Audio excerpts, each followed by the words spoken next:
Okay, so we've seen the news. Episode 1122 was so hyped that it sent the series into a 6-month cryo sleep. What the? But I want to do a bit of a breakdown of this episode and talk about some of the things I felt were a missed opportunity. So let's get right into it and begin with Koby and his fellow Marines. At their most vulnerable moment, the young Marine commanders were struggling, panicking, and searching for a way to salvage the situation. It was chaos until Garp, the legend that he is, took charge of the situation. With authority and clarity, he barked out orders like a true leader, but it wasn't until he said a specific word that lit a fire under these cadets. That word was jump. First, let's talk about the spark Garp lit inside these young Marines. Insert Ayo. The moment Garp uttered it, you could see an immediate change. It was like a switch had flipped. If you know anything about Pavlov's dog, or if you've seen DBZ abridged,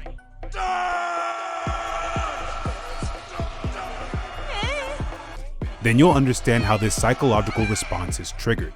Damn you, Pavlov! Garp had instilled in these cadets a mental reflex that clicked when he gave the command. But while this scene is undeniably powerful, I do have a minor gripe with Oda's storytelling here. With how much time One Piece dedicates to fleshing out every island the Straw Hat crew visits, I really wish we had a full arc about the Marines' perspective, following Koby on his journey through the Grand Line. I just wanted to add a quick note here. I actually recorded the video before the One Piece fan letter episode aired, but in essence, what I'm discussing here aligns perfectly with what the episode did. Just replace the main character with Koby and do it for an entire season, perfect. The scene where Koby and Helmeppo are midair reflecting on their early days was so emotional to me that a tear came down my eye. It was a beautiful moment showing how far they've come. However, the newly animated scenes of Koby's training didn't hit as hard for me. This is really the first time we've seen him train extensively. All of the pre-time skip scenes were of him as a custodian mopping floors, not fighting. Now don't get me wrong, there's nothing bad about doing those tasks, but this Miyagi-style training doesn't seem to prepare you to blow up an island. That being said, the visuals of him punching the battleship till his hands were destroyed, just like Garp and Aokiji, was a treat. Still, this could have carried even more weight if we had seen more of Koby's hard work in his own dedicated arc.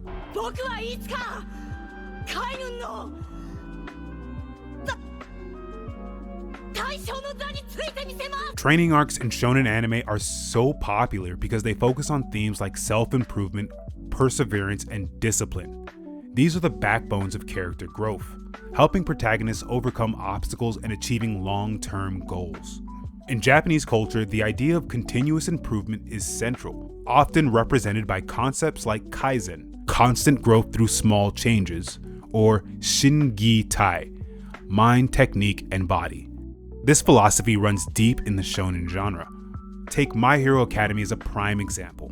Deku's progress is all about gradual improvement, pushing himself to be a true hero despite starting out weak and quirkless. His relentless work ethic, from studying hero tactics to mastering One for All, represents the same journey of growth I would have loved to see in Koby.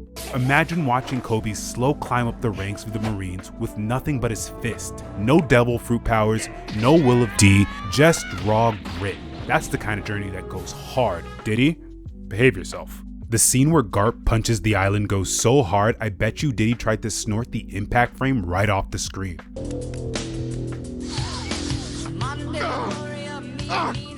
Honestly, what more can you say? Garp literally knocks down an island with his bare fist. That alone tells you everything you need to know about his raw power and just how legendary of a figure this man is. He's not just a hero of the Marines, he's a force of nature. Now I want to take a moment to break down the Haki technique that Garp showcased during his attack on Pirate Island. Garp has clearly mastered armament Haki to the highest degree. For those unfamiliar, armament Haki allows the user to create an invisible armor around their body, increasing both the offensive and defensive capabilities. In this context, I'll focus on two key techniques, hardening and emission. If you want a more in-depth look at Haki, then you can check out the previous video that I've done called Haki Skill Tree, where I break down all the different techniques of Haki. Except for one particular skill, observation killing, something you guys keep mentioning over and over again in the comments. And yes, I know it's a thing, but I'm not really going to go into it because I mainly focus on things that happened in the anime only. Anything else is just not my tea. Now moving on. First, we have hardening. This technique lets the user coat their body or weapon with Haki, turning it black.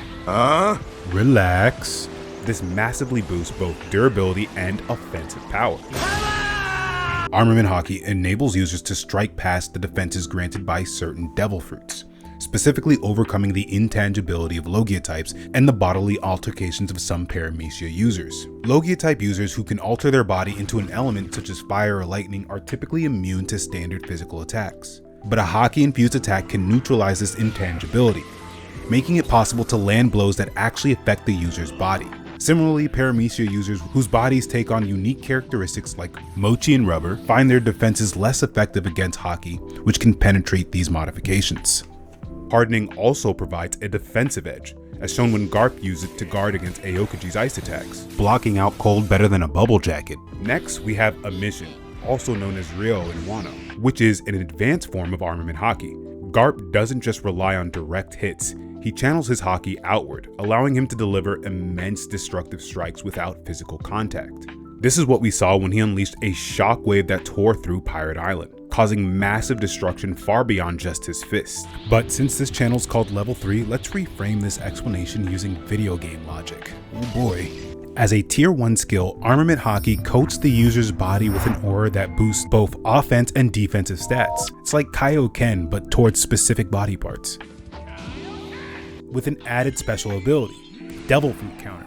This enables attacks to bypass intangibility granted by Logia type Devil Fruits and some Paramecia modifications, allowing direct hits. Now at tier 2 is when Armament Haki gets really fun. It's broken down into two major abilities, Aura Armor and Aura Flow. Aura Armor creates an invisible protective barrier acting as a layer armor around the user.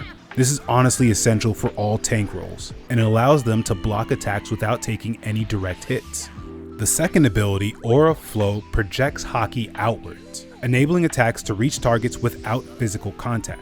This attack does penetrative damage and bypasses all sorts of defenses. Now some Haki users can unlock hidden abilities. One in particular is called Haki Burst.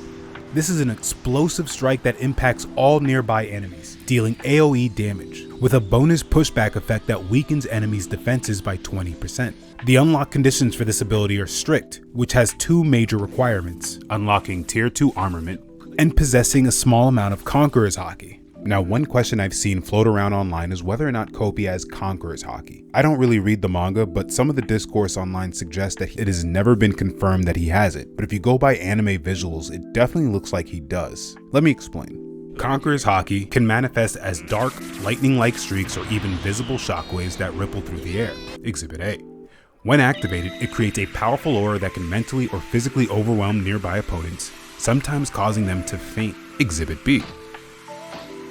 These effects amplify when combined with advanced Armament Haki, which can imbue attacks with added power, resulting in powerful, non-contact blows that can damage surroundings. Exhibit C. Now let's talk about Aokiji, or rather let's ask the question, what is this man even fighting for? Who are you? And what do you want? His motivations have always been a bit cloudy. After losing the promotion he wanted, Aokiji doesn't just stay with the Marines and work his way up or fight harder for his beliefs. No, he quits, walks away, and ends up hanging out in some bar surrounded by pirates. And not just any pirates, but Blackbeard's crew. Here's what doesn't add up for me. Why on earth would someone like Aokiji associate with a man like Blackbeard? Blackbeard is someone who betrayed his own crewmates, killed his former captain, and constantly seeks out greater power at any cost. How could Aokiji, someone who seems to embody justice, sit and share drinks with him? It's baffling to think of a man as intelligent and powerful as him would get involved with Blackbeard of all people, let alone turn on his former mentor. Now, Oda does have a bit of a pattern with his, let's say, dark-skinned characters. The whole barrel of monkeys. But something about his actions just don't feel right, or line up with the man we've known before. But hey, maybe I'm missing something here. What do you all think? Let me know in the comments below. And if you enjoyed this video, make sure you like it, share it to people who also enjoy One Piece, and subscribe to the channel. I'd really appreciate it. Thanks, see you next time.